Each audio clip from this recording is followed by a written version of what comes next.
Happy Tuesday. I have decided that I am going to coin Tuesdays here on my channel as Transparency Tuesdays, okay? So this is an effort to hold myself accountable as I continue on my journey of holistic wellness, optimal wellness, getting it all together from the inside out. I focus on emotional mental wellness. That is the inside portion, as well as the external things that I take in that impact my inside and then in turn impacts my outside. So for today, I first of all am at the park, but I'm going to talk about how I got to the park and what I was doing before I was pushed to come to the park. And I am about to walk these steps. Walking these steps. I used to run the steps when I played basketball. I started running steps to condition for basketball starting in the 7th grade, and then I played basketball from 7th grade all the way up to the beginning of my 12th grade year, and I had to stop because I got pregnant. But conditioning for basketball season by running steps was a beast, and it always helped me slim and trim like my body, my physique, helped me shape it. It challenged the capacity of my lungs, so it helped me strengthen my lungs, my pipes. It helped with my endurance. And so I carried that on from the time that I played basketball all the way up until I became an adult. In my 20s, one of my ways I would kick my butt in high gear is to run stadium steps. These are not technically full-blown stadium steps. They're much smaller, but I'm gonna make it do what it do, okay? So, transparency moment of this Tuesday. Before I got here to this park, I was sitting my butt on the couch.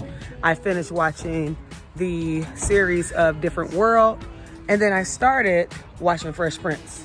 I was good and ready to chillax. I had 2 biscuits, 2 hot butter biscuits, and with some jelly. And I learned how to say hot butter biscuits in Spanish, so I'm gonna try it now. Yo quiero un caliente mantequilla caliente. 2 hot butter biscuits with some strawberry jam and some deli meat and some cheese, and had water. No, had orange juice. And I was sitting there cracking up, watching Fresh Prince, 2 episodes in, chilling. And then my daughter comes in and reminds me that I said that I would take her and her friends out to the park. Right there, right there. Speaking of, that's my daughter walking up right there. She'll wave to the people. Oh, she's doing her little cool thing. Say hi. So she came and said, Mom, we want to go to the park. Remember you said you'd take us to the park. So 7:30, now it's 7:30. I'm winding down. I don't want to get up. I done had a good day, productive day. I was chilling, but I reluctantly fussed because I didn't want to get up, and I was super chill, and I was super tucked in to that couch, my place on the couch that has my print. Watching some good TV, good sitcoms. That's my pastime. But I did it reluctantly. So we've been here for a little bit, and I decided to record and tell the truth about my real life, how it goes down when I am binging. So what I have been doing for a while now to mask all the emotions that I've been feeling due to situations I've been through is binge watching TV. And of course, as you binge watch TV, what do? Binge eat. Mindlessly eat. All the good stuff. The stuff that tastes good. Stuff that's crappy for your body, but it tastes good. And it's all just triggering all those happy hormones. All the hormones that give you a nice little rush. Make you feel like you're satisfied. Give you that false sense of happiness and joy in the moment, but then you regret it when you take a look and you see all the damage sitting your behind on the couch has done. So, and being hand to mouth. So I said, you know what? let me just start putting myself on blast to hold myself accountable and go when I don't want to go, when I don't feel like going, and go on and get moving. I rarely do any type of workouts in the evening. Rarely. I used to do some, but I tend to work out in the morning. But I haven't even been doing that. So I'm like, you're not working out in the morning, not working out in the evening. No excuse. That's what I've been doing that has caused me to gain drastic amount of weight. And it's all a trickle-down effect. So recovering from a traumatic event can cause anxiety, can cause depression, ruminating thoughts, and that in turn can cause emotional eating.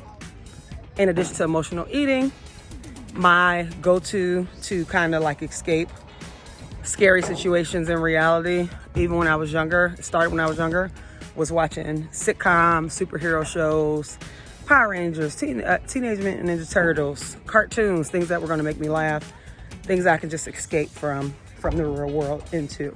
So that's what I have carried on as a behavior from childhood. It's a learned behavior that I still incorporate to this day. So it's something I'm always trying to break, but this time around what I find is that, it has been a doozy trying to get out of this binge eating, binge watching TV season that I've been in, right? So that's my transparent moment. That's her and her friend out there. Softball season is over, but they still like to get it in. I got my butt up off the couch and came out here and started walking. And then I was like, let me hit these steps, push myself. So I'm gonna get off here shortly and go faster. Not ready to run the steps yet, but definitely walk faster up and down these steps. This is my journey. My journey. So I gotta get it how I live. And at this point, I'm just tired of struggling to breathe when I'm walking up hills and up steps. My hip flexors sore. Oh my goodness, hip flexors is sore when I walk. My knee cracking. I'm only 35, about to be 36. Too young for this, right? So I told myself earlier, you cannot look like what you've been through, okay? I used to be very braggadocious about the fact that I did not look like what I've been through in my 20s and early 30s. What I went through recently was a doozy, but I still cannot let it overcome me. I will not get swallowed up in it. So this is how I do it. One step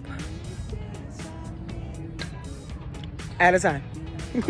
Comment down below your transparent moment for this week and let me know what it is that you've been struggling with, that you've been kind of keeping it on the hush-hush. And what are some thoughts that you've had to overcome it? Many times, most times, heck, I'll say 100% of the time. I can't scientifically prove this.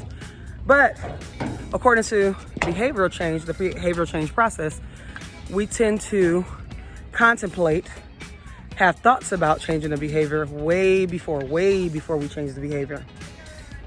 Some people can do things cold turkey. Some people, it take them a minute. We contemplate before we actually get into action. So with that said, again, comment below. Let me know your transparent moment. What have you been struggling with when it comes to your health and wellness?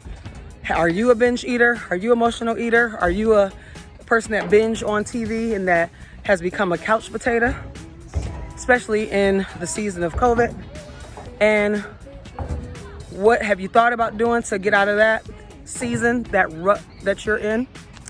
And what have you done in past seasons that work, but you find that you're having a struggle implementing it in this season to make those behavioral changes and make those behavioral changes stick for the long run? I want to hear from you. Let me know. Let's chat. Transparent Tuesdays. All right. I'm going to go. I'm starting to bust a sweat a little bit. Let's get up in there. Bust a sweat a little bit. We're going to keep it moving. So I'm heading out. Can't wait to read your comments. Till next time, continue to strive to live well from the inside out always.